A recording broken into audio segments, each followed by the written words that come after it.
घर को जितेबाला भी रोही माछ आसे ना मुझे बेसर देखिए बन देते भाविली कि गोटे नुआ रेसिपी ट्राए करी। ये मुझे यूट्यूब देखी बेंगली स्टाइल रोही माछ झोड़ा। आप मसला प्रस्तुत करदे ये मुझे जीरा सोरिष रसुण कंचा लंका धनिया पत्र पियाज गोलमरीच खंडे अदा आउ से धनिया पकाउला मो पाखे जेहेतु धनिया नाला से धनिया पाउडर पकेबी भाविली। मसला को मुझे फाइनली पेस्ट करदेली। ये किसी आलू को फ्राए कर देती सोरिष तेल में मुझे काश्मीर लंका गुंड और हल्दी गुंड तापर बाटिक रखी मसला को पकईकी अल्प कषिदेली।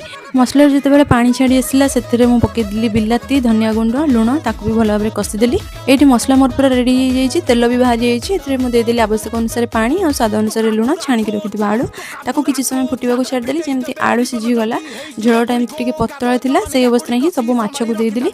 माछ को पकई सारापर मात्र 2 मिनिट फुटा छाड़देवा रेडी हो बेंगली स्टाइल रोही माछर झोल रेडी हो जाता। ये मोर सिंपल लंच थाली भात सहित माछ तरकारी सहित किसी पांपड़ 1K सब्सक्राइबर होगा मात्र किसी सब्सक्राइबर रही प्लीज जल्दी सब्सक्राइब कर रही। जय जगन्नाथ।